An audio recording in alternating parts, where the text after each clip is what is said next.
Good morning. I'm Derek DeCluett. I'm Bloomberg's Canada Managing Editor based here in Toronto. On behalf of Bloomberg, I'm very pleased you could join us at the Bloomberg Canadian Fixed Income Series. This is the 8th annual event of its kind, and it brings together the biggest names in Canadian bonds, credit, commodities, and more. This year, because of COVID-19, unfortunately, we're not in New York. We've turned this into 6 virtual briefings, and today is number 6.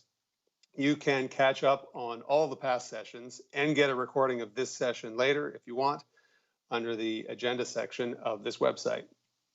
To conclude the series, we're going to take a look at various aspects of Canadian banking and the financial industry, as well as explore the public sector and supranational agencies such as International Finance Corp. But first, I'd like to thank our sponsor, National Bank of Canada, for helping to make this virtual event possible. Couldn't do it without them. Before we get started, I've got a few housekeeping announcements to make sure you can all enjoy the program. If you experience any issues with audio or video quality, please try to refresh your browser or use the chat box in the bottom right-hand corner of the screen to get support. You will be able to submit questions for speakers during the interviews. To submit a question, click on the white tab on the right-hand side of the video window and submit. And we hope that you'll use social media with the hashtag BloombergCFI to engage and promote this event. I'd now like to welcome Laurent Ferreira. He's Executive Vice President and Co-Head of Financial Markets at National Bank of Canada, and he will give some introductory remarks to help frame the day's discussion. Over to you. Good afternoon. Thank you and welcome to all of our clients joining us today. I'm Laurent Ferreira, Co-Head of Financial Markets at National Bank. Before we begin, we would like to extend our gratitude to everyone who has helped make this edition of the Bloomberg Fixed Income Conference successful. Today, we have an exclusive discussion with Louis Vachon, CEO of National Bank. 2020 will be known as the year of the pandemic and the deepest contraction in economic activity in modern history. For investors and issuers, it will also be marked by major changes and shifting long-term trends for capital markets. We have a new measure for the economy, which is the liquidity regime to fight the recession caused by government-ordered lockdown. On the monetary policy front, we have the lowest interest rate regime coupled with an unprecedented expansion of central banks' balance sheet via asset buying across the credit spectrum, which together have brought pricing distortion, an increase in leverage, and possibly excessive risk-taking. On the fiscal policy side, we are faced with large fiscal stimuli across developed economies, which have led to surging debt issuance and biggest deficits since World War II.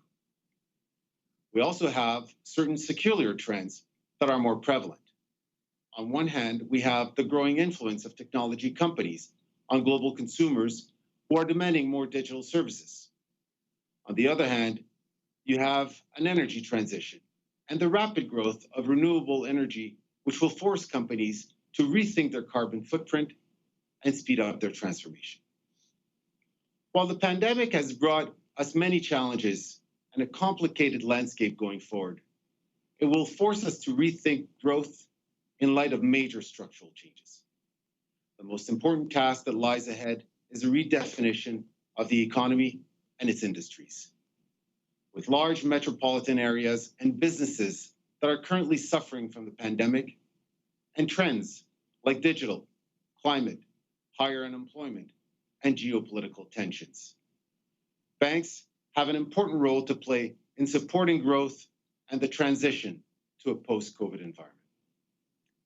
On that, it is my pleasure to introduce Louis Vachon, a leader in the Canadian banking industry who has steered us through a number of business cycles and crises. Under his leadership, National Bank continued to boost the best stock performance in the industry over 1, 5, 10, and 20-year horizons.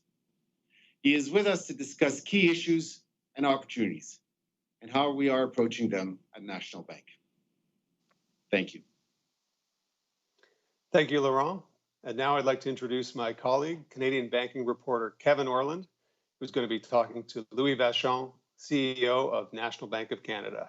And just a reminder that National Bank is a sponsor of this event. Take it away, guys.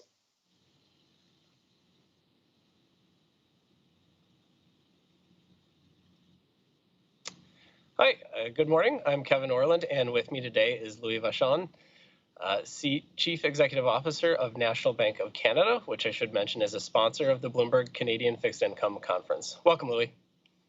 Thank you. Thank you for the invitation.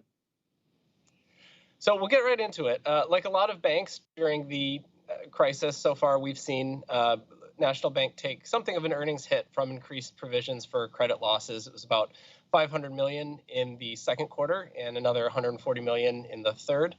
How long can we expect to see credit provisions at these levels, and what will you be looking at in determining that? Well, the first thing is we want to see, how the economy behaves, and also how the pandemic is evolving from a sanitary standpoint. That being said, I think we have a pretty strong sense that we are past the peak quarterly provisions. That was quite obvious for the fact that Q3 was much lower than our Q2 level of provisioning.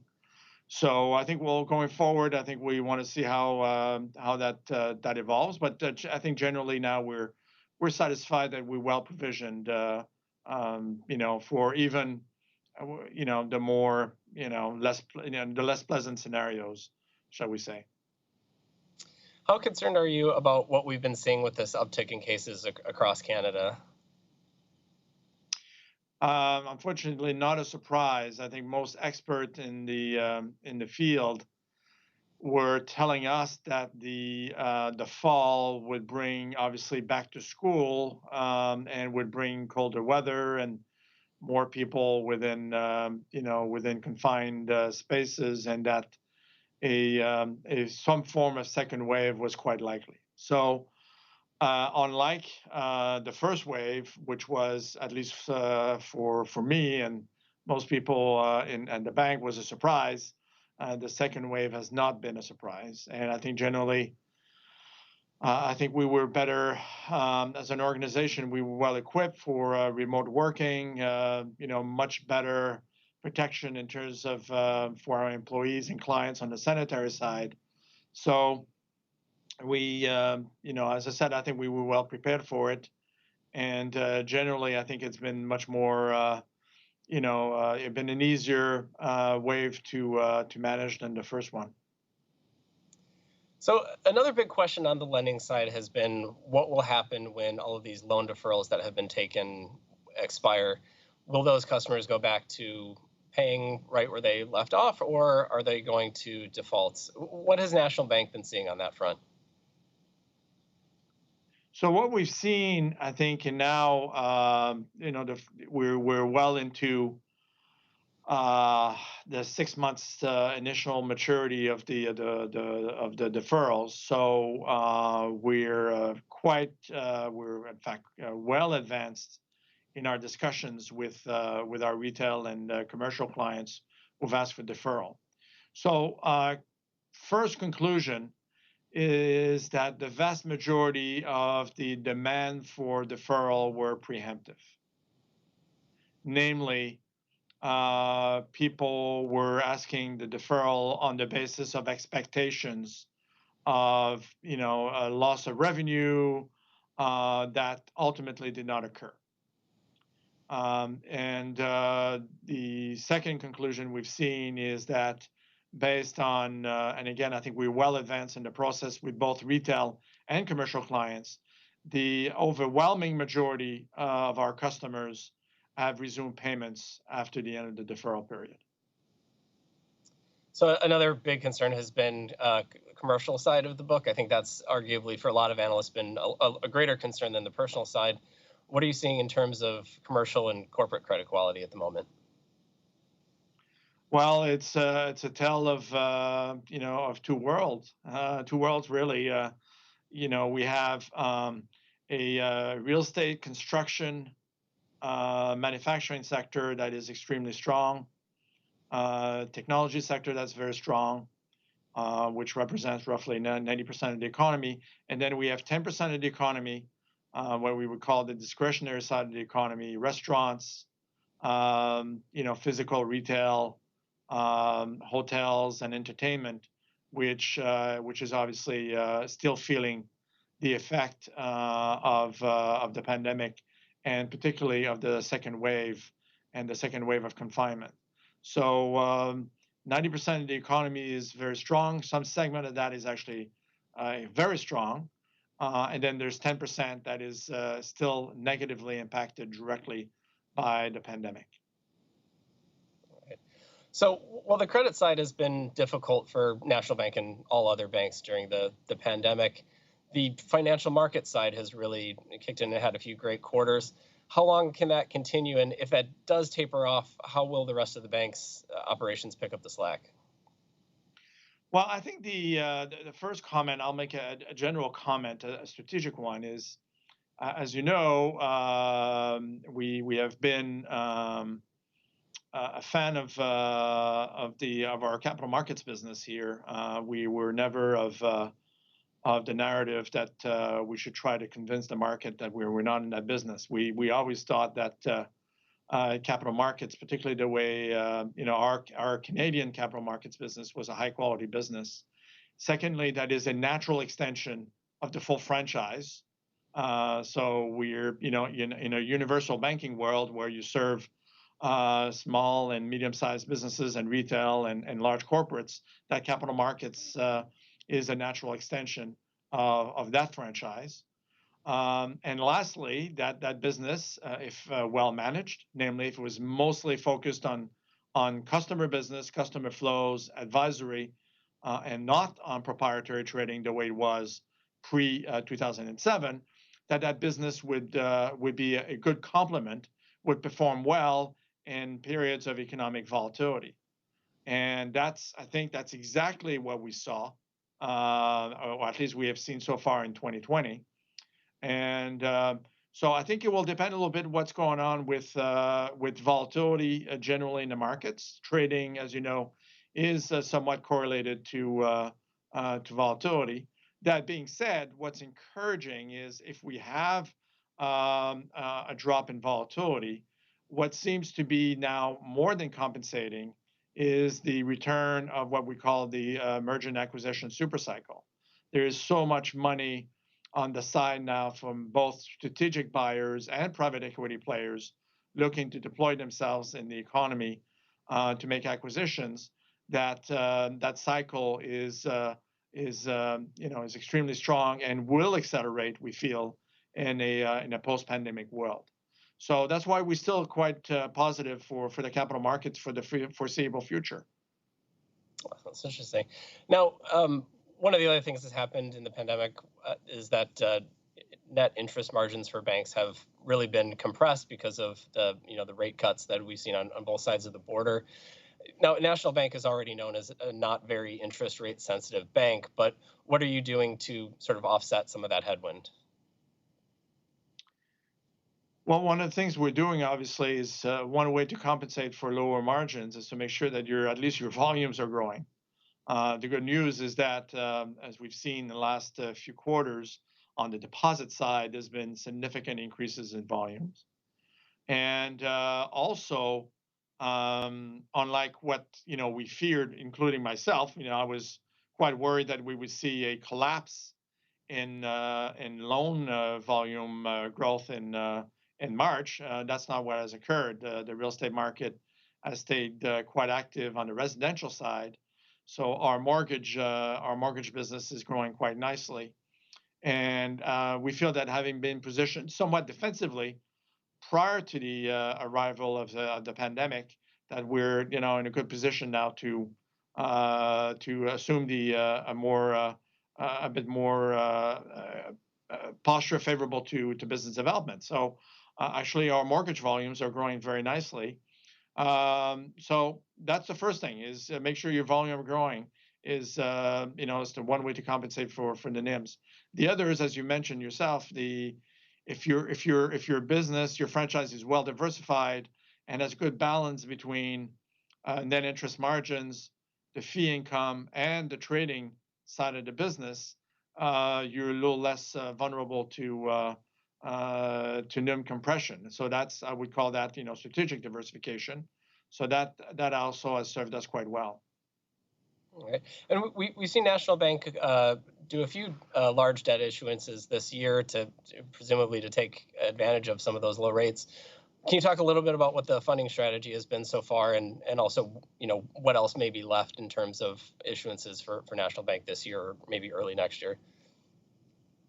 Well, I think we all know what our regulatory obligations are in terms of loss absorption for capital and so forth. So we did one large issue that was very well received. For the rest, as you know, there's not a huge amount of pressure on funding. If you look at our balance sheet last quarter, deposits have been growing now for at least 3 quarters in a row, much faster than our loans. So the bank is very liquid. I think our LCR was 160 or something like that. So we're always looking at term funding. We're always interested, but obviously, I think given how we're positioned, we can afford to be picky. That being said, I think we want to be a recurrent borrower. We don't want the market to forget us. I think we want to be present and keep our name active in the market. In Canada, in the U.S., and in Europe, and so we will continue to do so. All right.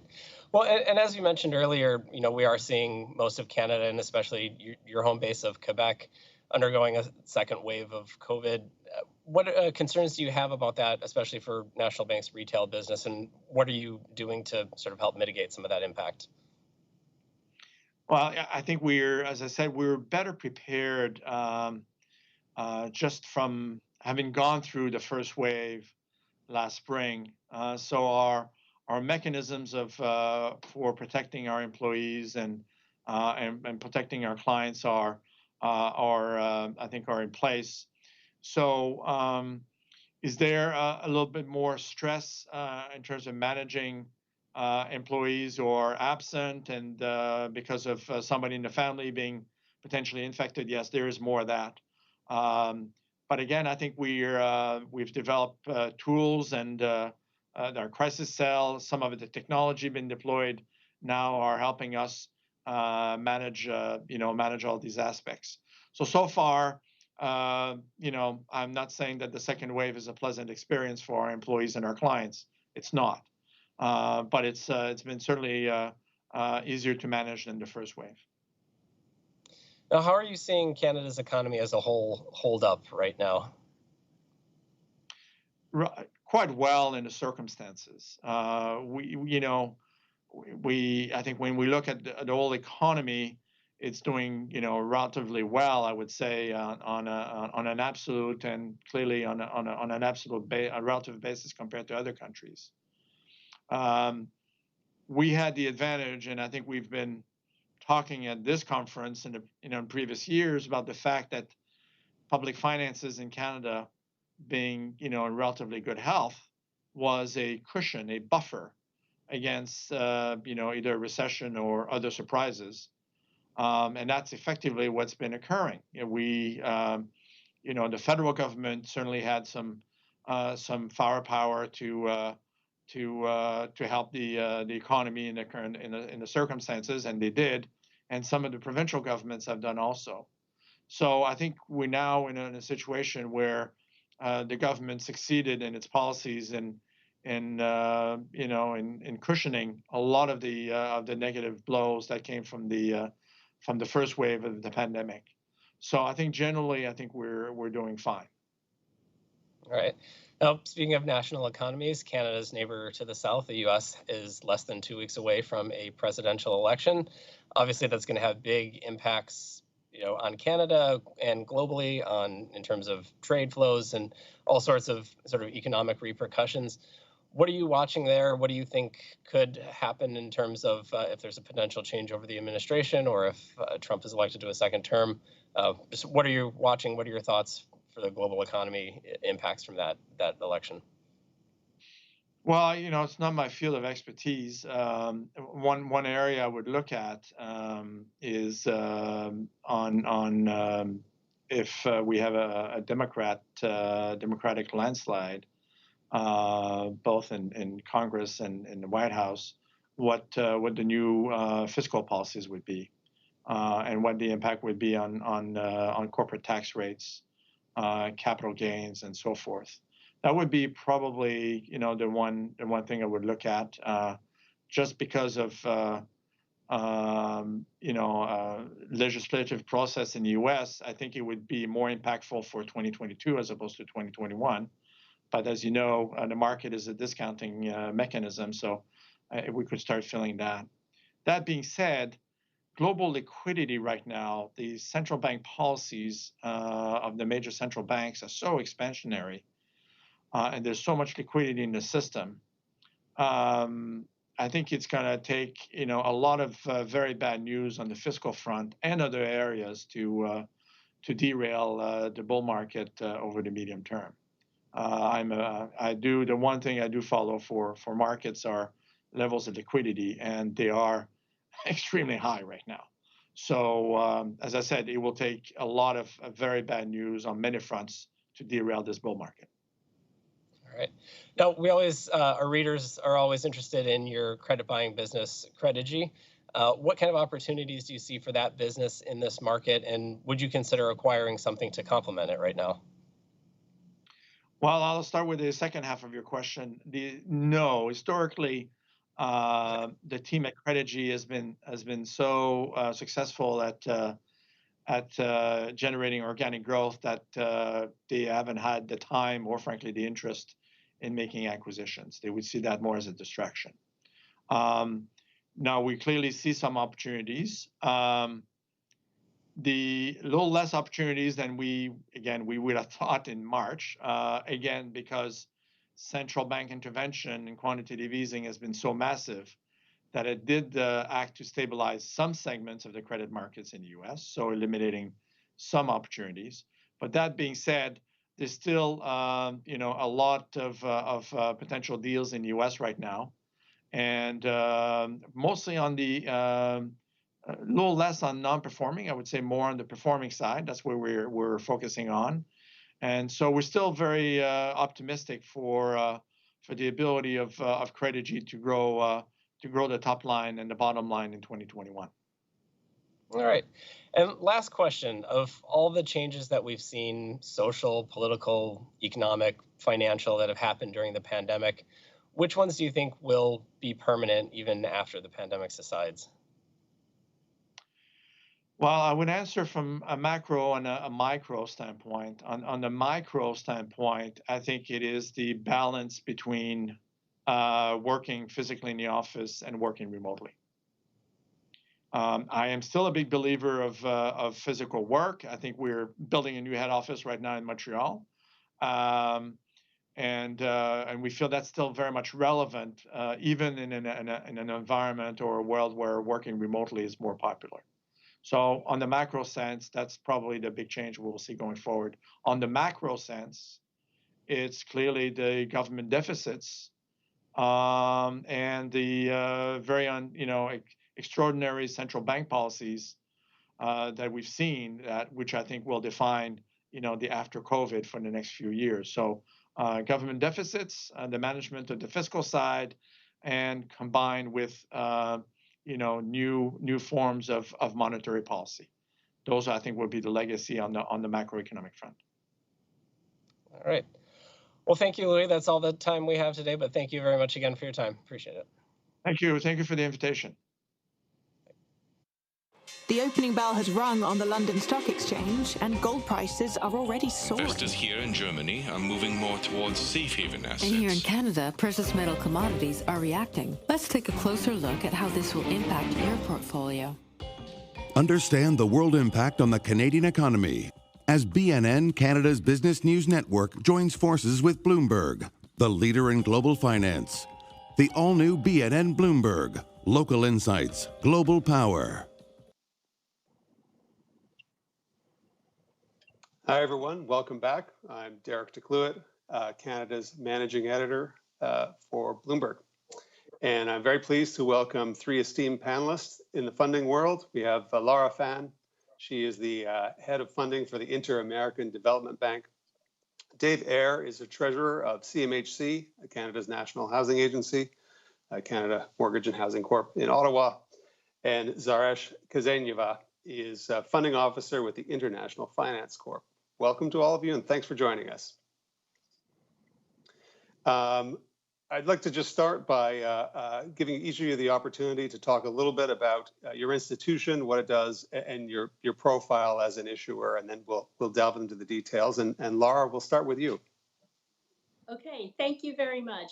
The Inter-American Development Bank, or IADB, is an international organization that provides loans, grants, and technical assistance for the purpose of improving lives in Latin America and the Caribbean. We are owned by 48 member countries, and Canada is the third largest non-borrowing shareholder of the bank. The bank seeks to reduce poverty and inequality and achieve sustainable growth in the region. We are AAA with stable outlook, and our Canadian dollar bonds are repo eligible with the Bank of Canada, and we currently have 3.7 billion Canadian dollars outstanding.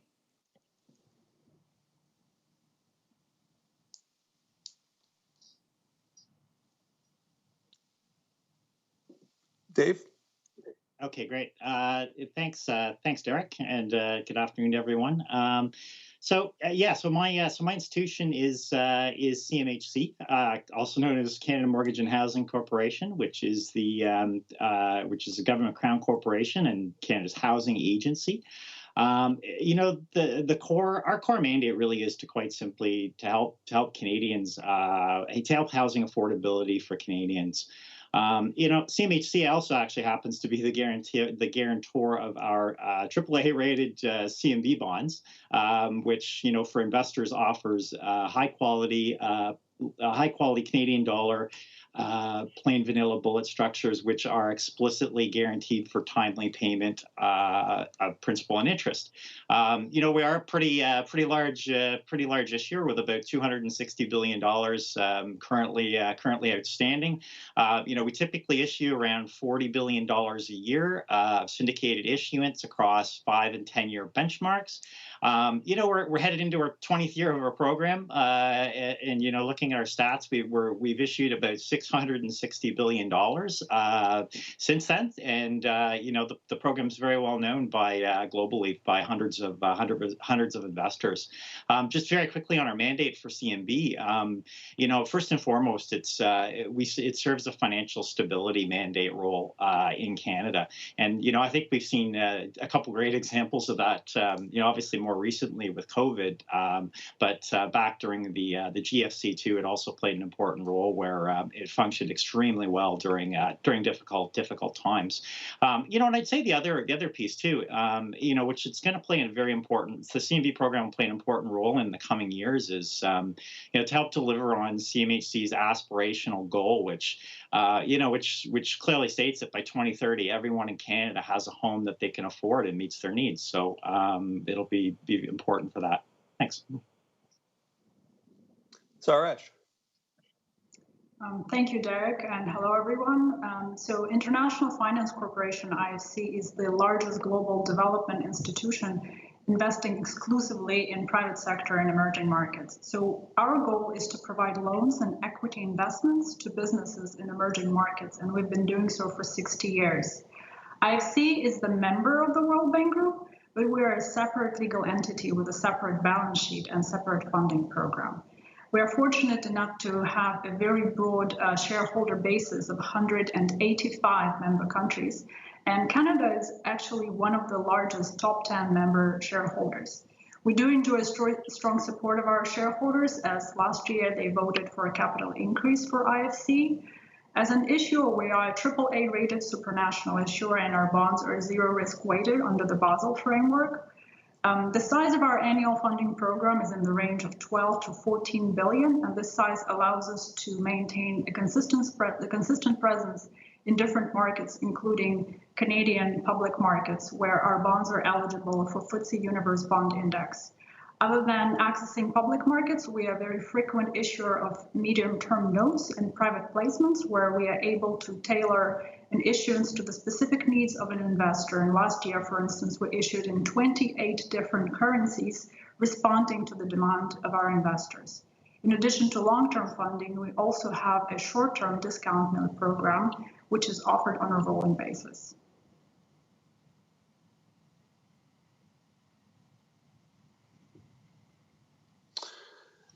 Thanks, Suresh. And I apologize if there was a bit of an audio issue in any of those answers.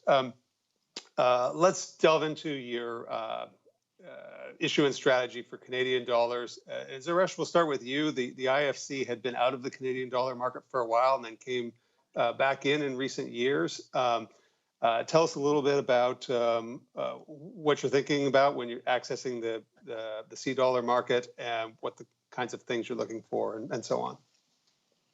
Indeed, we have returned to the Canadian public market space in 2018, and the move in derivative market enabled us to do so. Since 2018, we're issuing a 5-year benchmark every year, and currently we have 3 benchmarks outstanding, totaling CAD 1.75 billion. Canadian dollars. And we recently issued our CAD 500 million in September, and we are always heartened to see the high quality profile of investors in our book.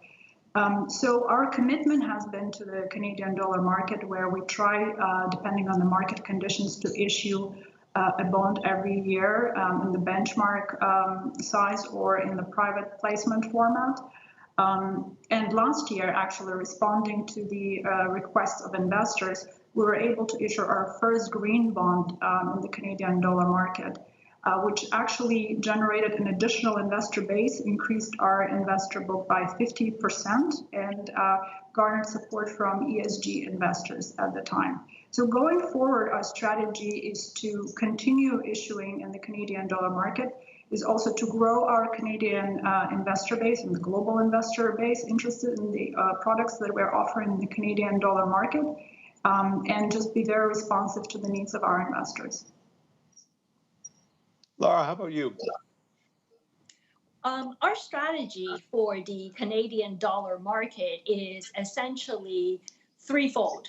So one, we want to build a curve in the market. And so we were able to extend the IDB curve this year with the issuance of a 500 million 7-year bond.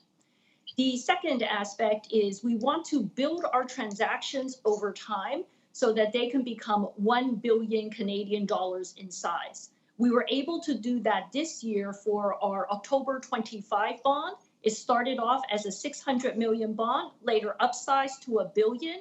And we hope that we can do that for our 7-year bond sometime in the future. And then third, the aspect is we hope to issue at least 1 benchmark Canadian dollar transaction a year, either via new issuance or via a tap of a transaction, so that we can continue building the IADB curve in Canadian dollars. Our issuance this year has been in Sustainable Development Bond format, focusing on SDG number 3, good health and well-being, as well as SDG number 13, which is climate action. Dave, obviously, most of what you guys do is in Canadian dollars, but is there anything you'd like to add about issuance strategy or things you're thinking about for the road ahead on that front? Yeah, for sure, Derek. Thanks. And I guess maybe first off, just say thanks to Laura and Suresh for Maple efforts in the Maple market. As as an investor, we certainly we love seeing you guys in the market. So it's obviously a great story for Canada when you come to the market.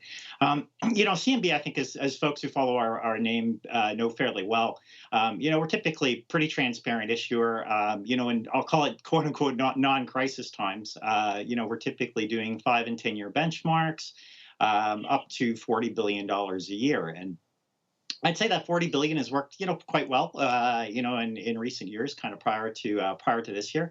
And I would say that, at this point in time, given markets have somewhat settled down, we consider ourselves kind of returned to normal, our normal issuance cycle and our normal tenors at this time. I'd say, we continue to focus on, our syndicate continues to focus on global distribution for CMB. We obviously have a phenomenal domestic investor base, which is about 70% of our program. We see about 30% of it, our primary bonds distributed outside of Canada, which, the number of accounts has been growing significantly in recent years, which has been fabulous. In terms of strategy, I would say, we usually don't have a whole lot to say on this front, but there's usually not a lot of changes. But the one thing I will say, and again, people that follow us may have seen it, is, we have been issuing larger 10-year deals this year.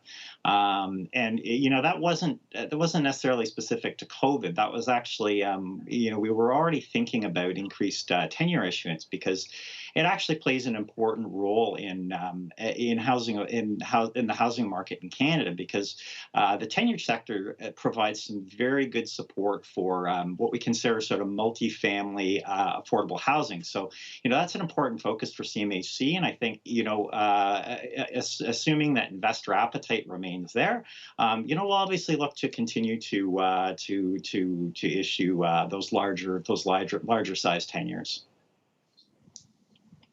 Great. Laura, we'll start this next question with you.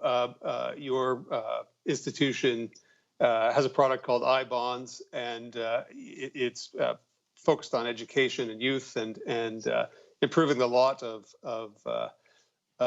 people in developing countries in the Americas. So, I mean, that's a good entree into the social bond area. Tell us a little more about I-Bonds and the criteria, and how you guys think about that program. Okay, so our I-Bond program, and I stands for E for education, Y for youth, and E for employment. It is a social bond program in which we have the opportunity to promote what we call a life cycle approach to human development in Latin America and the Caribbean. So you can educate a youth. However, if that youth cannot find employment after he graduates from school, then subsequently he or she may engage in activity that is detrimental. So the IDB not only educates youth, but also provides job training programs in order to assist them finding a job in the formal economy. And the criteria for this program is detailed in our I-Bond framework. And this framework accounts for projects that would include preschool education, job training programs, as well as prevention of youth at risk programs as well. And over the past several years, since we have implemented this program, we have issued over 2 billion of I-Bonds denominated in a variety of currencies, mostly in US dollars, but we also have a large benchmark in Australian dollars as well. We have a dedicated webpage in terms of providing information on specific projects that have been allocated to the I-Bond, which includes many programs in Mexico, in Peru. For example, an education project in Peru that builds schools in disadvantaged areas. Zaresh, the IFC's got some similar goals as Laura's group does, but a different sort of framework. Maybe you could dive into some of the work you have done in Latin America or around the world with impact bonds and similar products. Indeed, thank you, Derek. Indeed, the social nature is in the DNA of IFC, but our social bond program is a little bit different than the I program that Laura has been just describing. Our social bond program was launched in 2017, and its purpose is to provide financing to disadvantaged and vulnerable populations, which are defined in our framework. And initially, the proceeds of the program have been financing two types of target populations. So one is called Inclusive Business Program, which finances the poorest of the poor. It provides financing in the areas where there is a lack of infrastructure or a lack of access to essential services, healthcare, SMEs, farmers. And another program is Banking on Women, which provides financing to women-owned and women-run enterprises in the emerging markets. And actually, it's quite interesting because the origins of these programs, in the first place, and then when we merged them together, the interest from investors actually came from very niche asset managers at the time. And then in the last 3 years, we actually have seen a skyrocketed increase in demand and growth. And we were able to expand the program offering to such investor groups as retail investors, for instance, where they were able to benefit a project in Haiti last year. And of course, with the occurrence of the COVID pandemic, IFC was one of the first issuers to actually present the social bond offering in the market on the day the WHO announced a pandemic. And despite the volatile market at the time, our social bond was 3 times oversubscribed, actually telling quite a lot about the interest of investors in this particular product. I'm hearing that the size of the market is actually quadrupling this year, just basically resonating with this particular interest. And in parallel with that, we try to achieve the most transparency we can with respect to reporting our expected impact. We provide the impact report on an annual basis to our investors, where we list the projects that the bond finances, and we actually provide measurable impact indicators, such as the number of farmers reached or the number of health care facilities that are being actually constructed using the proceeds of the social bond. So they're going to the good cause. There was, we had a story yesterday about a social bond issue that the EU did that was hugely oversubscribed. You may have seen it, and one of our writers wrote, it looks like there's an unsustainably low supply of sustainable debt. That there's the demand for this type of debt is appears to be mushrooming. What do you attribute that to in this moment? Any one of you could take that question.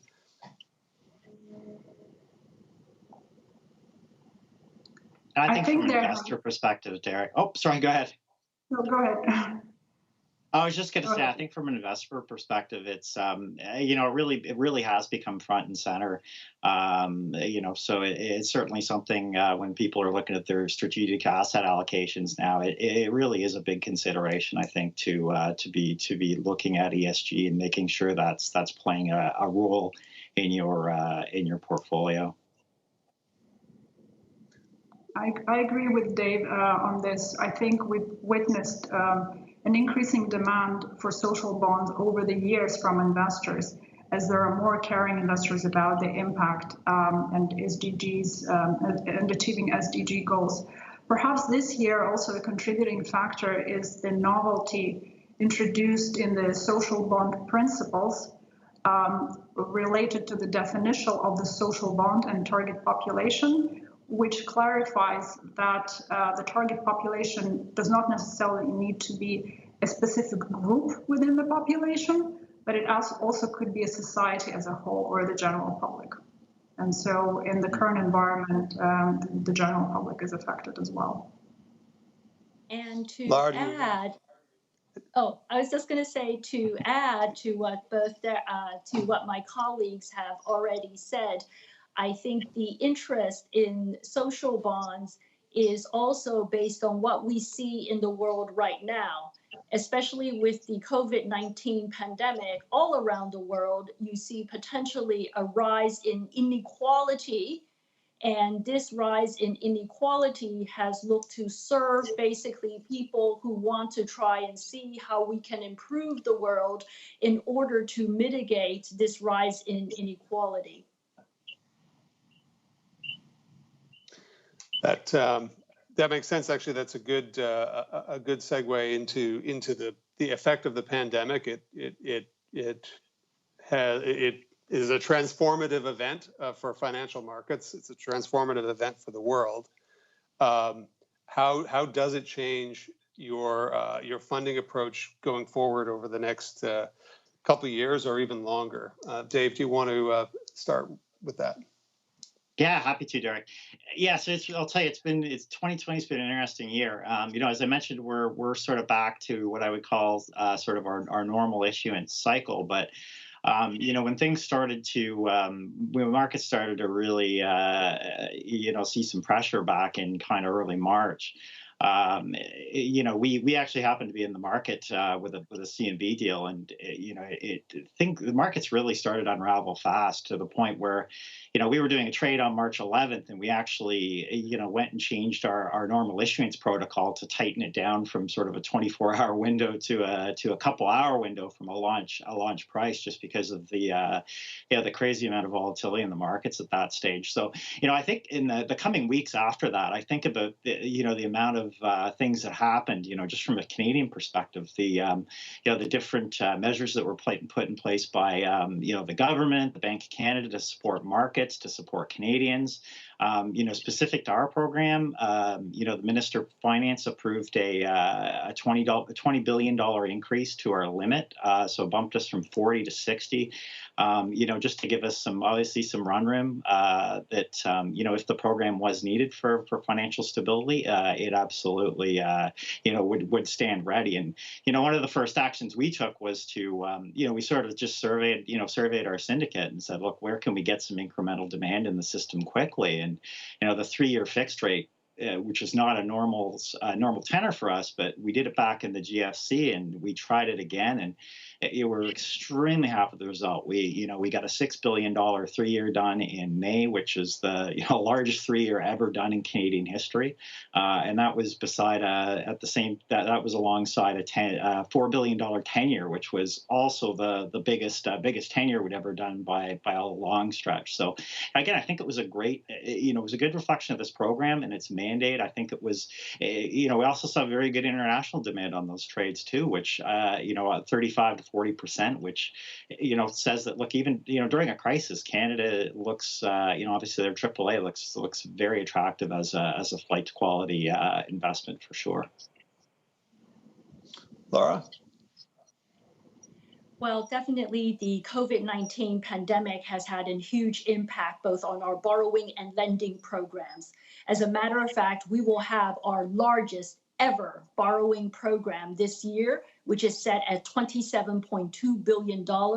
We also have our largest lending program ever in the bank's 60-year history. And so far, lending has surpassed over $15 billion this year.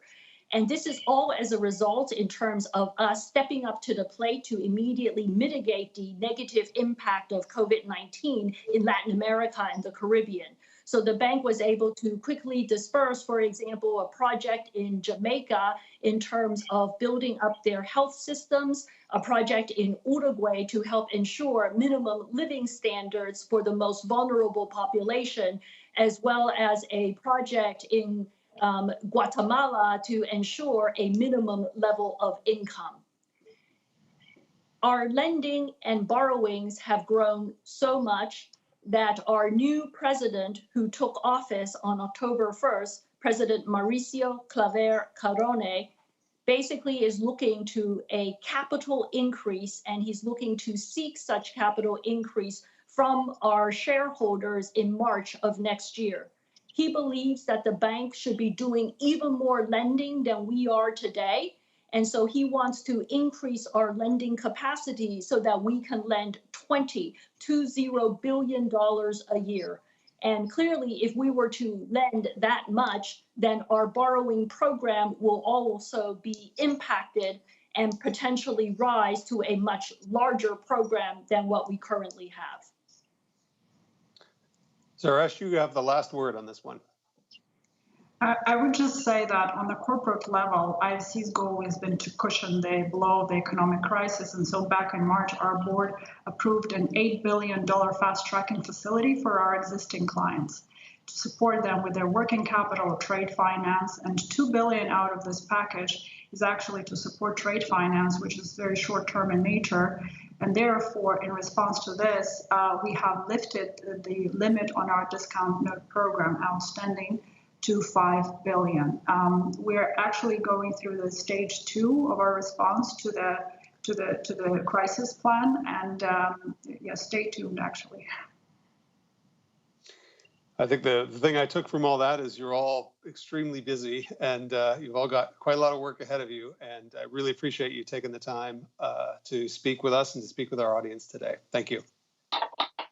Thanks very much. Reporting from Silicon Valley with breaking news of a major development in the field of virtual reality. Here in Hong Kong, reaction has been swift, with the VR sector exploding in recent years. In Toronto, tech stocks are surging. Let's take a closer look at how this will affect Canadian investors. Understand the world impact on the Canadian economy as BNN, Canada's business news network, joins forces with Bloomberg, the leader in global finance. The all-new BNN Bloomberg. Local insights, global power.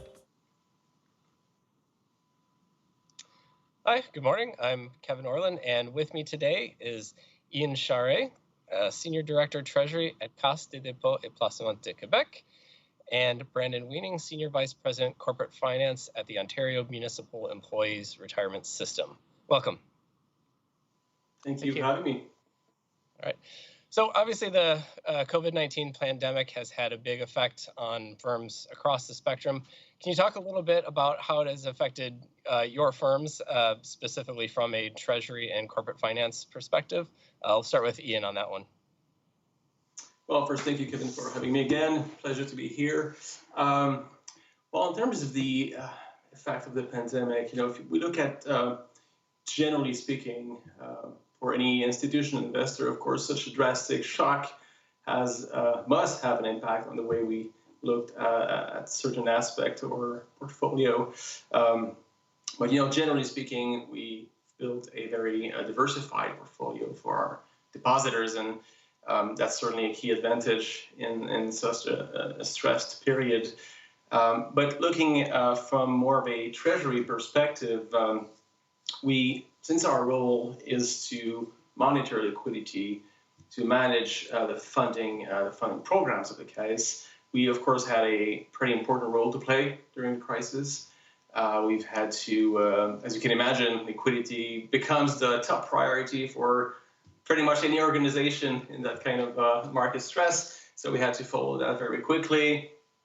And I should say that for CDPQ in particular, we did not experience any liquidity issue really, because we keep a lot of liquidity in hand at all time. We had a very large reserve of liquidity before the crisis, mainly because we have a pretty conservative liquidity risk framework at the case.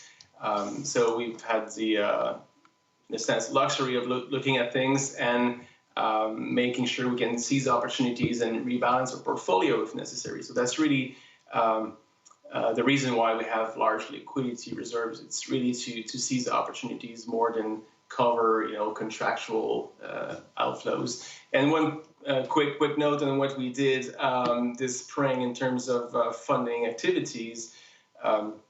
In order to seize opportunities, we decided to issue 2 benchmark-sized bonds, one in April, one in June, really to maximize flexibility and also, not to forget, our commitment, in a sense, to investors to be a regular issuer on the market. That's why it was part of the reason why we did that.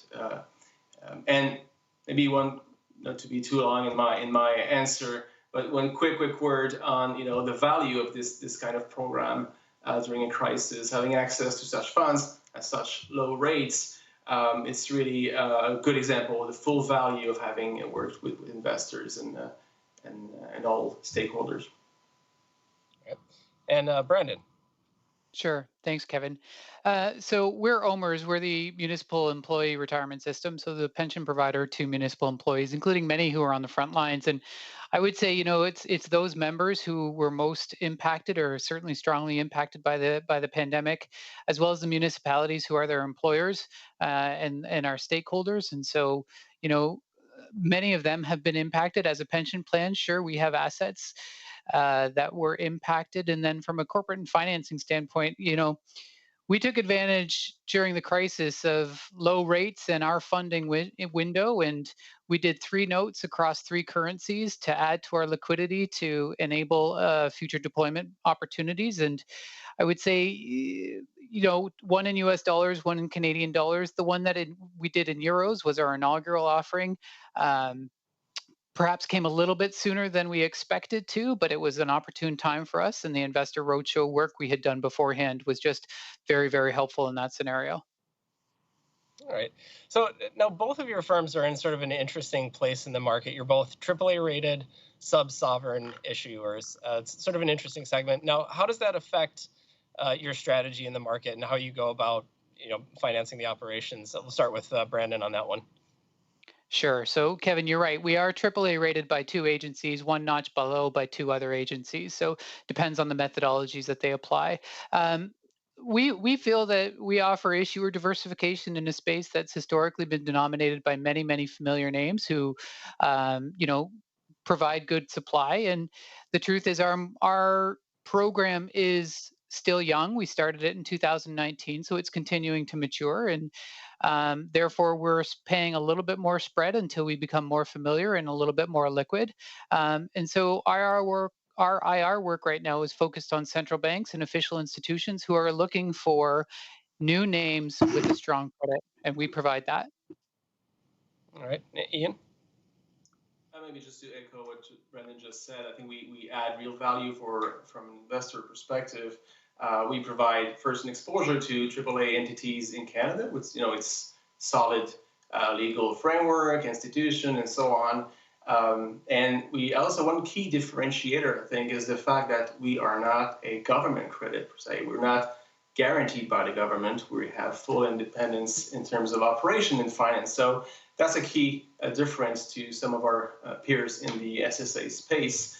And as Brendan mentioned, of course, a very concrete value is the small spreads we offer over yields that you will see for the biggest issuers, these World Bank and KfW of this world. So I think, a good addition to the SSA market, I believe. All right. Now, Ian, earlier you mentioned, the importance of short-term liquidity. How did you see short-term liquidity markets, commercial paper markets hold up early on in the crisis? Well, yeah, the CP market, the US CP market went through some roller coaster. Of course, if we go back at the second week of March, for example, we saw liquidity pretty much disappear in some tenors, the longer tenors. We were still able to issue some CP in the shorter terms. But anyway, you saw the central banks, the Fed, stepping in and injecting liquidity and allowing the market to normalize after that. But for CDPQ in particular, as I mentioned earlier, we didn't have any real liquidity issue per se because first we had plenty of liquidity, but we didn't have a whole lot of maturity to manage in the first place. When we use our CP program, we usually target tenors over 6 months because we have, again, a conservative liquidity risk framework. So it doesn't make much economic sense to issue very short-term CP on our side. All right. And Brandon? I would echo Ian's comments around the state of the U.S. CP market. Certainly before the U.S. Federal agencies began stepping in the U.S. Treasury, et cetera. I'd echo, OMERS did not experience any sort of significant outflow of liquidity during that period of time. We also have a Canadian commercial paper program, and that did not experience any sort of material stress. I would say, too, that the term notes that we did issue were just helpful in refinancing any sort of maturing commercial paper we did have. That was always part of the strategy, and the ability to term that out was successfully done through those term note issuances that we did earlier in the year. All right. And sticking with Brandon on this one, what do those markets look like right now? Has stability returned, or is there still some concerns there? So from our perspective, yes, I would say stability has returned, although we're cognizant that government forces are still in play. I would say we're not taking anything for granted there. All right. And Ian, anything to add? Well, you're right. It goes pretty much the same comment. There's liquidity in all tenors now, so I would say markets are now pretty much normalized. All right. Now, more broadly, interest rates have been very low for a long time, and since the onset of the pandemic and the moves that central banks have made, looks like they're going to be very low for quite some time. How is your firm handling that environment, Ian? Interesting question, a broad one as well, but to stay brief. Now, of course, that kind of environment has a clear impact on the markets, the way assets are valued, expected returns for the various asset classes we invest in. Of course, it has an impact on our portfolio design, our strategy implementation, and direct impact on our clients. Most of our clients are pension plans, so sensitive to interest rates, obviously. But going back to more of the Treasury activities, I think maybe we alluded to that earlier, but the relative value we offer on the market relative to our more liquid and frequent and established issuers like the World Bank, to take that example again. We offer a spread, we offer value, and I think in a very low interest rate environment or even negative interest rate environment, I think that has the potential of increasing that appeal to investors. Some investors are really sensitive to that. So we can position ourselves as a subset of the SSA space. We can take that opportunity to position ourselves and hopefully increase our investor base. All right. And Brandon? Sure. So Kevin, OMERS has high quality diversified asset mix, and that includes assets such as, say, infrastructure and real estate, which generally less volatile and generally earn higher returns than some alternative asset classes. I would say, we've been doing that now for more than 2 decades, and prudently financing those with AAA rated debt will just enhance the plan's returns, even in this low rate environment, and that's part of the strategy. Brandon, you mentioned infrastructure, and that leads into my next question very well. One of the trends that we've seen big pension funds move into in the past couple of decades has been illiquid assets like real estate, forestry, infrastructure. How does that affect how you work from a treasury and corporate finance perspective in terms of financing? Start with Brandon. Sure. So, yeah. OMERS has been invested in those asset classes now for 2 decades, so not new to us necessarily. We have experienced in deep local teams that underwrite and manage investments through the life cycle. The term notes that we're offering as an issuer of debt on the global market, they're a natural way to finance those at AAA rates, fixed rate, fixed term funding against generally fixed rate, long-term held assets. So we see it as a natural match and just another opportunity to continue to mature this program as we continue to deploy into those assets. Right. Ian? Well, similar to Brandon, of course, this investing in less liquid assets has been part of CDPQ's strategy for a while. It's pretty natural since our clients have a very long-term horizon. They're looking for stable, predictable cash flows. So it's really about fulfilling their long-term needs.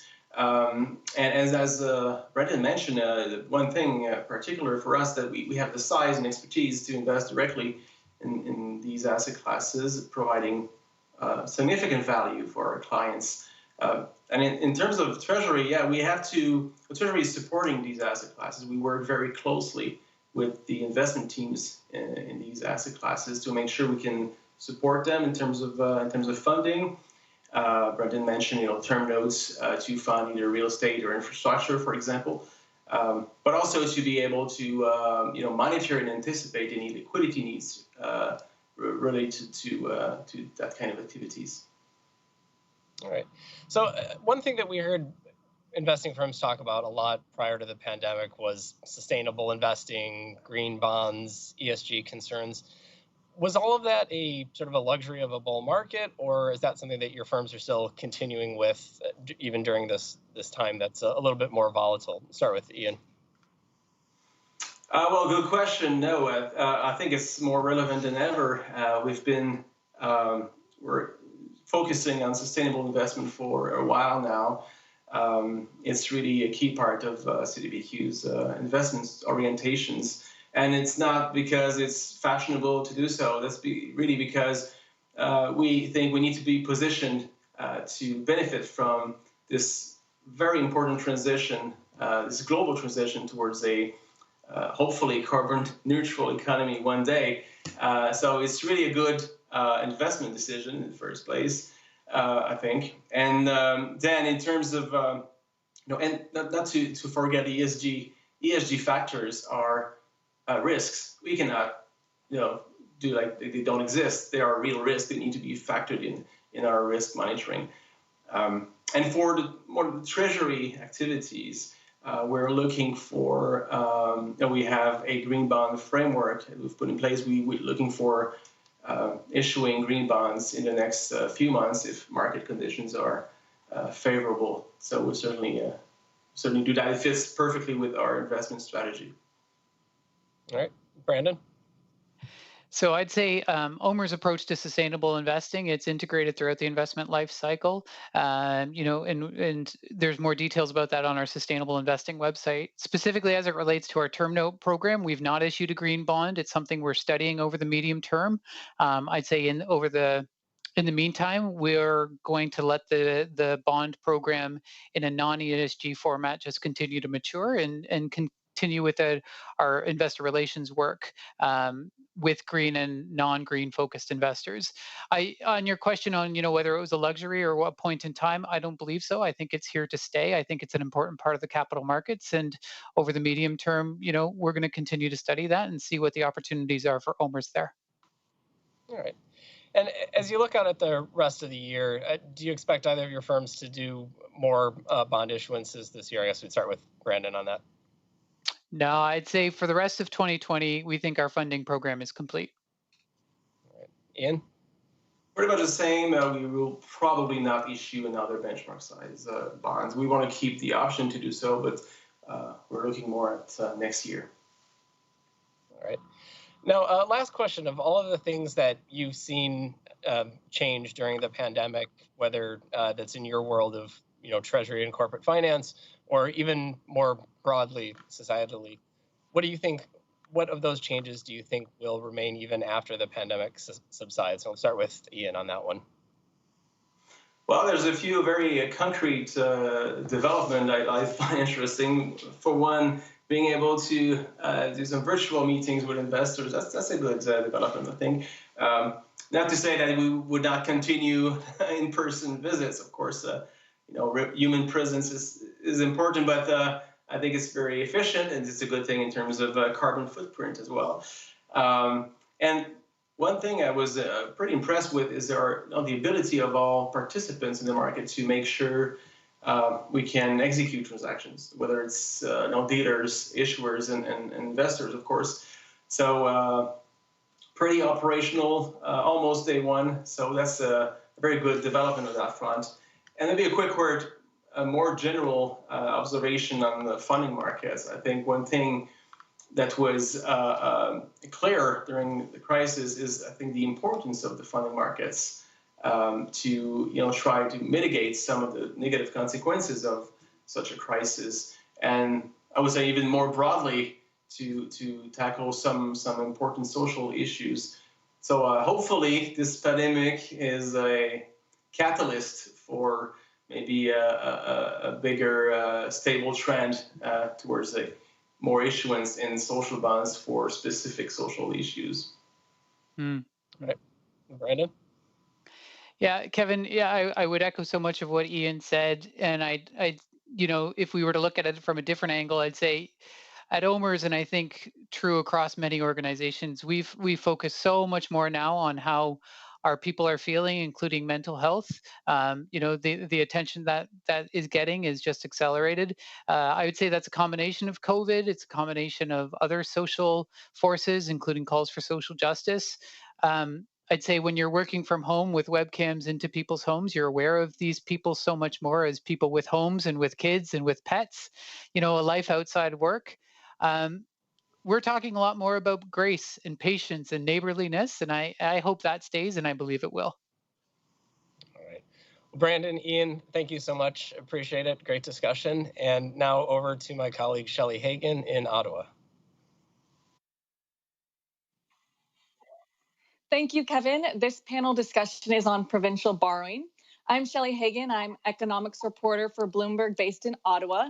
And my panelists here today are Guillaume Pichard, Director of Capital Markets and Treasury for the Quebec Ministry of Finance, and Mike Manning, Executive Director and Chief Investment Officer of Capital Markets on the Ontario Financing Authority. So I'd like to begin this discussion by getting a sense of what both Ontario and Quebec's funding needs are and the outlook for your borrowing programs this year. Clearly, we've had a lot of debt issuance this year in response to the pandemic. So I'd like you to kind of discuss the impact that's made on your borrowing program. So Mike, if you'd like to begin. Okay, our long-term public borrow requirements for the current fiscal year are $52.1 billion. We've currently borrowed about $34.7 billion, or roughly 2/3 of those requirements. So far, we have borrowed about 79% in the domestic market, which is, slightly more than we would normally borrow in the domestic market historically. International issuance is kind of roughly in line with previous experience. We've done two global US dollar deals, a 7-year and a 10-year. We've also accessed the euro market with a $1 billion euro transaction. Both the US and euro markets are considered core markets for us, but we've also issued a 1 billion 3.5-year pound sterling transaction, the first time in 3 years for us. And one change to this year's program is that the average term of issuance at 11.9 years is slightly below the average of the last few years, about 13.4 years, and reflects increased investor appetite for 5- and 7-year bonds in our domestic market. And Guillaume? Yeah, well, we had a borrowing program pre-COVID of $14 billion. So that shot up quite dramatically once we did the math. We tabled an update in June. It's up at $32 billion for the year 2020, 2021. So as we have to cover, of course, additional costs to the healthcare system, but also we're also facing a quite substantial hit on revenues this year due to the lockdown took place in Quebec in March, April. Also, we're forecasting a slower economy, so that explains it to revenues. But the good news behind this is that 2020, in terms of borrowing, is turning out to be quite a surprise. Once we got out of the eye of the storm, markets were surprisingly receptive. So where we stand right now, we're out of that $32 billion. We're 80% done. So that's quite an achievement. We're just past half the year. So that takes us to about 25.6 or so billion dollars done now. And so you said you're 80% done, Guillaume. What are some of the challenges you'll face in completing the rest of that issuance? Well, maybe start with the challenge we've had early on, because I think it's something that both Mike and I faced. We're scratching our heads. We had very good cooperation with other provinces in Ontario, and we're scratching our heads how to open back up the markets, because we've had the money market was just close to frozen. Term market was hard to do a normal issue without carve outs. So that was the big challenge, was to get things going again. We also had good discussions with the Bank of Canada. We kept good market intelligence with our dealer community. And then we sort of started very slowly with benchmark issues, and things went from there to that 80% from now. Going forward, I think it's going to be to keep the pace up. Those are sizable programs for provinces, those are historical highs. That's going to be the challenge, in my view. That's going to be to try and keep the pace. And Mike, would you like to add to that?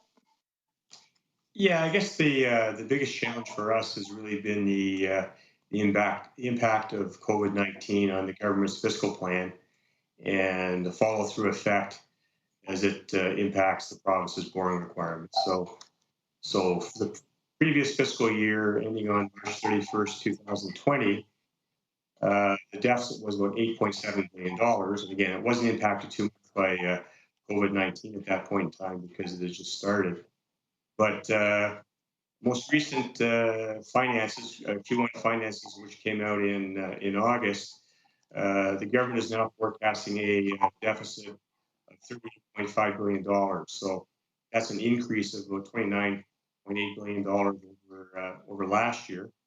And this largely reflects the government's COVID-19 action plan, which has $30 billion support for Ontario. So the result of all this is the provincial total funding requirements have gone up about $25 billion from last year. So this is a historically high watermark for us. And the previous high for borrowing requirements going back to the time of the global financial crisis in 2009-10 was $43.8 billion. So again, we're looking at historically high borrowing requirements. Now, the Bank of Canada has implemented some programs in order to kind of ease the tensions in the credit markets during this time. They've also done a provincial program. So how has this impacted the ability to issue bonds for you both? If you'd like to start, Mike.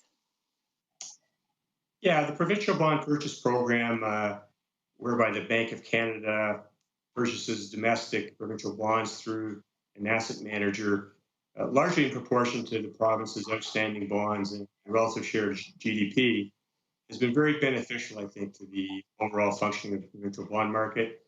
As Guillaume was alluding to earlier, there was a period of very disorderly markets going back to March and April of this year, where the market was kind of being dictated by private placements and credit orders.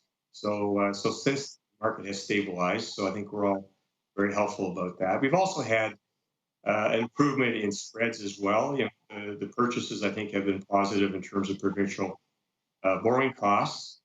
And for example, 10-year spreads are down about 40% from the peak in late March. So that's beneficial in terms of the annual interest costs that the provinces pay. And I'd also say that the actual takedown on the program is relatively low versus the maximum amount of $50. So that would indicate to me that the program is functioning fairly effectively. And Guillaume, have you also experienced much better conditions now? Yeah, I would agree with a lot of what Mike just said there. And you know that the program by Bank of Canada, that's $50 billion. I think it's also a good number. If you look at provincial borrowing as a whole, usually we were close to $100 billion.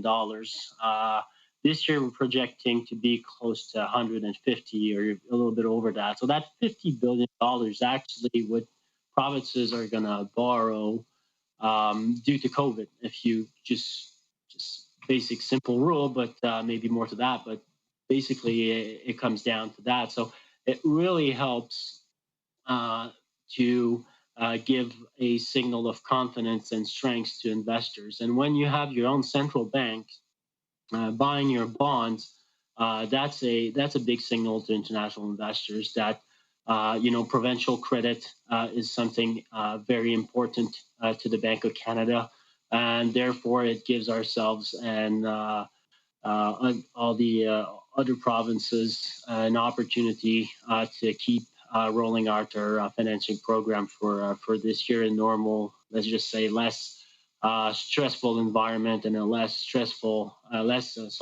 volatile environment for credit spreads.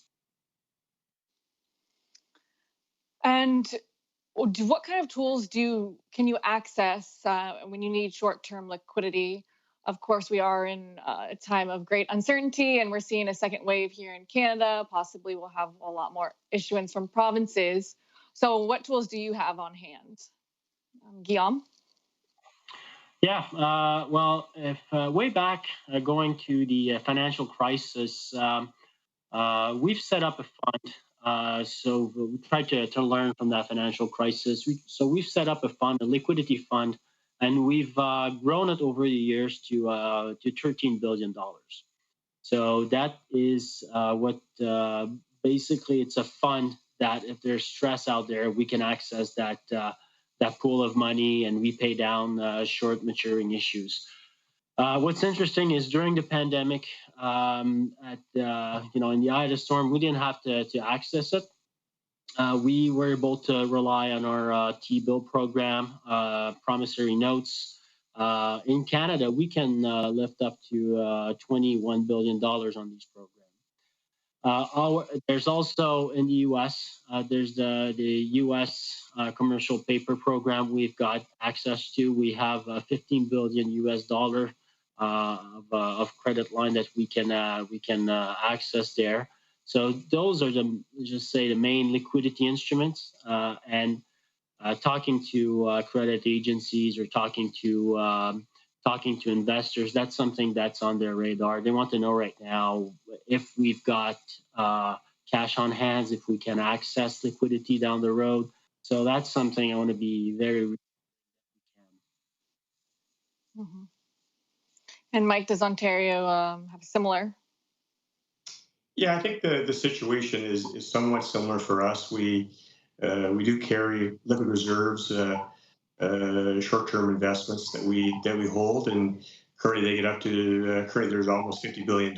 So that's nice to have that as a bit of a backstop. We also have a Treasury bill program that we run. We have an auction every Wednesday where we issue a little over $1 billion of Ontario Treasury bills, 3 months, 6 months, and 1 year.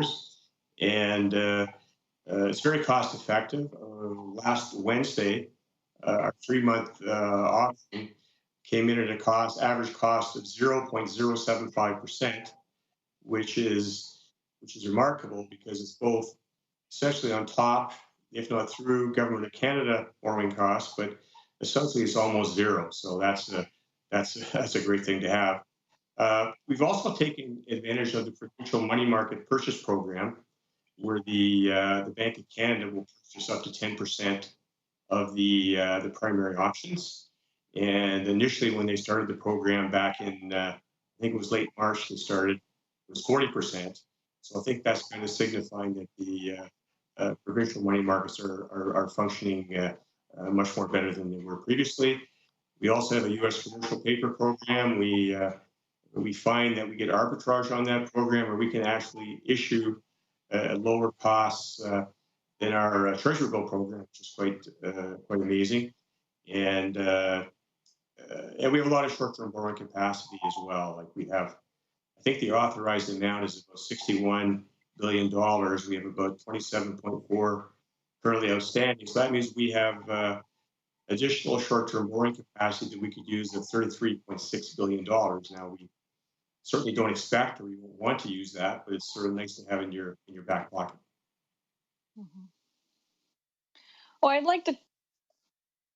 Go ahead. Just that's one. That's a good thing you brought up that program, Mike, because I had not forgotten about it. Just forgot to mention it that we that's Bank of Canada really early on when money market froze, they put that program in place, and we were quick to to adhere to it.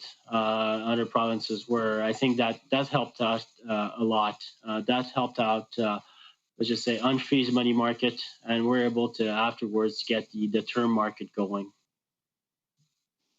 And it appears that the credit conditions have been improving over this time. The Bank of Canada has pared back on a lot of its asset purchase programs. So I did want to touch on green bond issuance, which both of your teams have issued some green bonds. And I know Ontario was a big issuer of this recently. So Mike, if you'd like to talk about the green bond issuance and any plans for the future. Sure. Ontario's been a regular issue of green bonds since 2014. I believe we were the first Canadian province to issue green bonds. We've issued so far solely in the Canadian dollar market, and we're currently the largest issuer of green bonds in that market. We've done a total of 8 bond issues, totaling $6.75 billion. And our last green bond, priced very recently, was on October 6th. We did a $1.5 billion green bond, which is our largest green bond ever.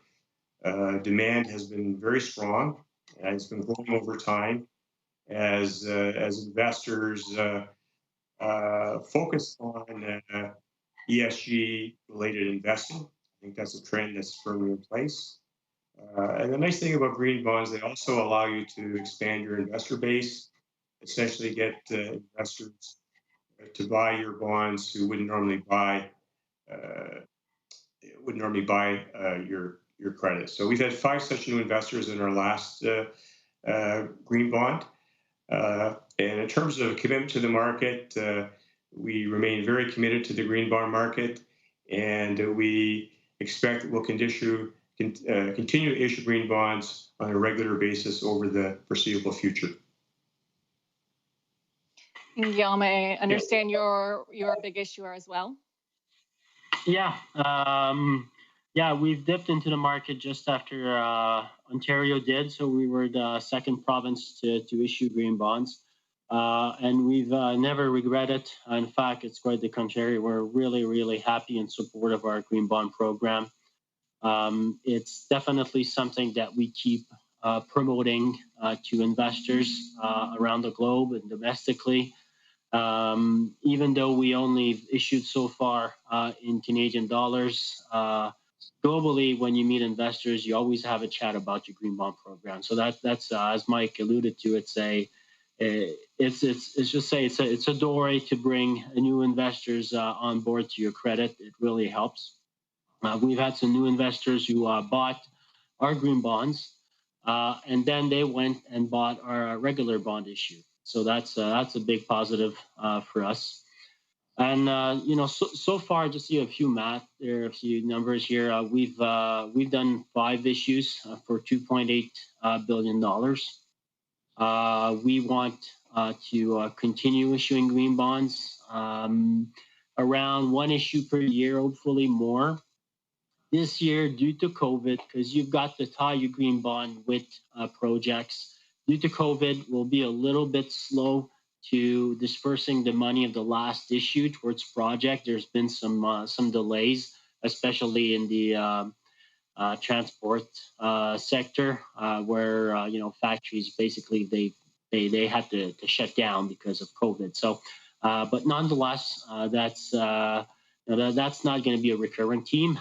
That's going to be a one-time. And look, we're hopeful we can bring new green bonds to investors as soon as we can. And it seems, at least from a federal government perspective, they're pretty keen on green projects, especially for the economic recovery post-COVID. I'd also like to, one more closing question is talk about some of the headwinds to bond issuance in the future, especially we do have the US election in the next month, and we're in the second wave here in Canada. So what are some challenges you see ahead? Mike? Yeah, I guess, being in the financial markets for a long time, there's always obstacles and headwinds that you're facing. The market is focusing on the U.S. election right now, and there is some uncertainty around that event. So, hopefully that will be resolved shortly after the election. In terms of COVID-19, there is, second wave that people are currently concerned about. And I guess looking at what the impact of that could be on financial markets. But I take comfort that the Bank of Canada has shown a willingness to step in and provide stability if there are problems in the market. I say if the headwinds are more prolonged and access to the bond markets are curtailed, then you benefit if you have sizable cash reserves. If you're ahead in the pace of your borrowing program, that's a good thing, and also having short-term borrowing capacity. So just to be able to ride out the storm, we don't expect that access will be limited, but we do have the ability to sit on the sidelines if that occurs. And Guillaume, what do you see as the biggest risk? Well,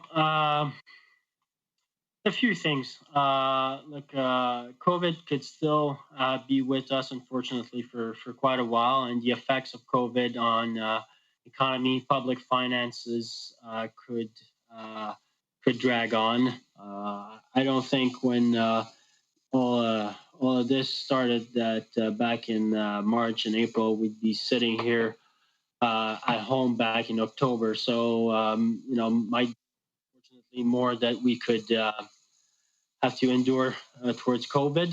But one thing that it might, I think COVID it might hide something else is the fact that we pay so much attention to it that we might be undermining other risks in the economy. Like, for instance, Brexit is just now only started out to be in the headlines again because we're just not paying attention to it, but it's just not gone away.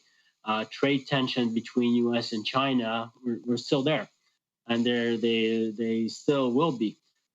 So I think COVID might just take our attention away too much from other risks. So that might play a role down when you're trying to get all your borrowings done in 1 year.